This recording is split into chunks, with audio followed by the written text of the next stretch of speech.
Hi hello, நான் doctor Meenakshi Sundaram, சிறுநீரக அறுவை சிகிச்சை நிபுணர் மற்றும் ஆண்மையியல் நிபுணர், டிஷா ஹாஸ்பிட்டல், மகாத்மா காந்தி நகர், மதுரை. இன்னைக்கு நம்ம பார்க்க போகிற டாபிக் ப்ராஸ்டேட்.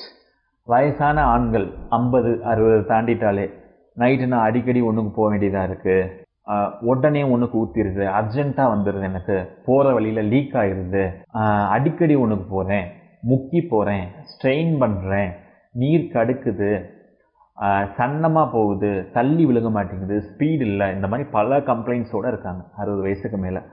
இது எல்லாத்துக்கும் காரணம் இந்த ப்ராஸ்டேட்னு சொல்லக்கூடிய விந்துப்பை. இது எங்கே இருக்குது?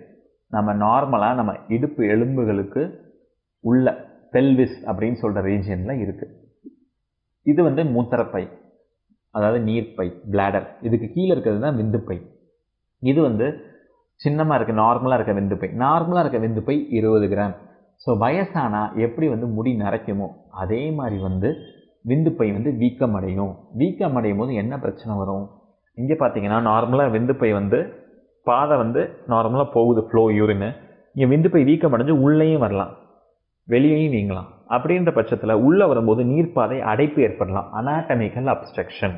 ஸோ நார்மலாக இவ்வளோ தான், ஒரு ஆணுக்கு இவ்வளோ தான் யூரின் தங்கும்னா இவ்வளோ ஜாஸ்தியாக தங்கலாம். நார்மலாக நான் ஏற்கனவே சொல்லியிருக்கேன், யூரினும் மோஷனும் உடம்புல உள்ள தங்குனா பிரச்சனை தான் எப்போதுமே. ஸோ அது இன்ஃபெக்ஷன் ஆகலாம்.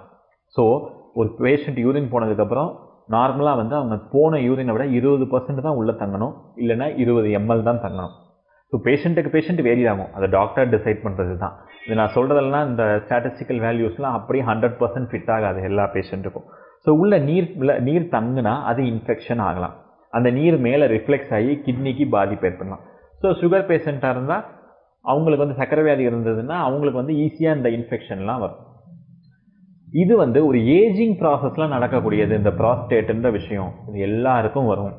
எல்லா ஆண்களும் ஏஜ் ஆகும்போது வரும். சில பேருக்கு பிரச்சனை கொடுக்கும், சில பேருக்கு பிரச்சனை கொடுக்காது. சில பேருக்கு மருந்துகள்லே சரியாகும், சில பேருக்கு சர்ஜரி தேவைப்படும். சரிங்களா?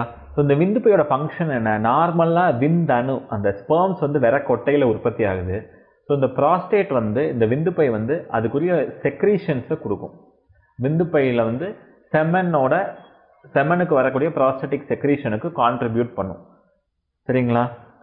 ஸோ இந்த விந்துப்பை வீக்கம் அடையும் போது ஆண்களுக்கு நான் சொன்ன பிரச்சனைகள் எல்லாம் வரலாம். இந்த ஒரு நாளைக்கு நைட்டு ஒரு வாட்டி யூரின் போகிறது நார்மல், மோர் தேன் 1 டைம் போகிறது, அர்ஜென்ட்டாக வர்றது, பாத்ரூம் போகிறதுக்கு முன்னாடியே ஊற்றிடுறது, ஒன்றுக்கு ஜட்டியில் பட்டுறது, அப்படி இல்லைன்னா முக்கி போகிறது, ஒன்றுக்கு சன்னமாக போகிறது, இந்த பிரச்சனைகள்லாம் இருக்கலாம்.